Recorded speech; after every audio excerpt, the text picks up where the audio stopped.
আল্লাহ পাক বলেন ইন্না আনজালনাহু ফি লাইলাতিল কদর, নিঃসন্দেহে আমি কোরআনকে নাজিল করেছি কদরের রাতে। কোন রাতে?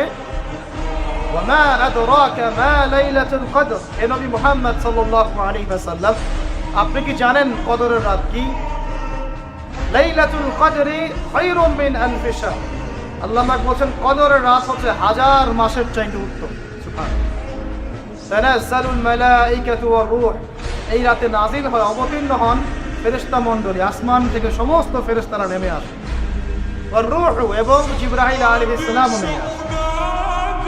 তানাজ্জালুল মালাইকাতু ওয়ার রূহু ফিহা বিইذনি রাব্বিহিম মিন কুল্লি আমর, এই রাতে আল্লাহ পাক তাকদীরের ফয়সালা করেন প্রত্যেকটা বিষয়ে। সালামুন হিয়া হাত্তা মাতলাইল ফজর, এবং ফজর পর্যন্ত এই রাতে শান্তি বিরাজ করে। শান্তি, শান্তি আর শান্তি। সুবহানাল্লাহ। এই রাতে যে ইবাদত করবে হাজার মাস ইবাদত করার নেকি পাবে।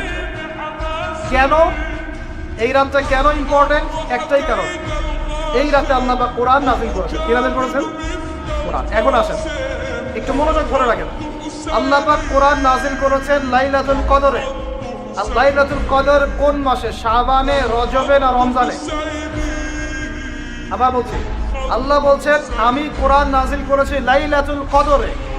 তো লাইলাতুল কদর কি শাবানে, রজবে না রমজানে? তার মানে লাইলাতুল কদর রমজানে। রমজানের কোথায়? রমজানের শেষ দশকে।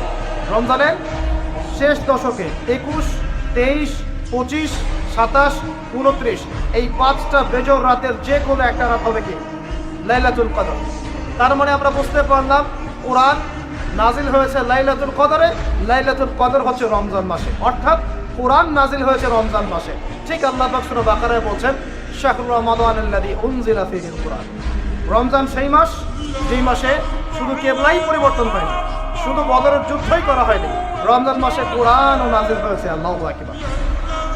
এখন বুঝতে হবে, এবার এই জায়গায় আসেন, যখন কোরআন নাজিল হচ্ছে তখনকার পরিবেশটা কেমন? এই যুবক ভাইরা একটু খেয়াল করেন, আপনাদের জন্য এই লেকচারটা ইম্পর্টেন্ট, আর আগামীর কাজগুলো আপনাদেরকে করতে হবে।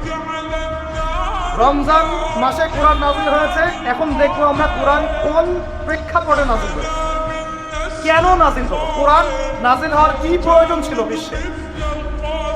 কোরআন নাজিল হয়েছে এমন একটা সমাজে, যে সমাজটাকে আমরা বলি আইয়ামে জাহিলিয়া।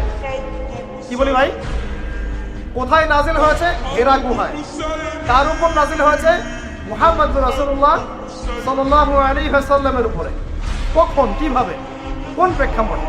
প্রেক্ষাপটটা এমন ছিল, ওই সমাজটা ছিল আবু জেহেলের শাসন। কার শাসন? আবু জেহেল।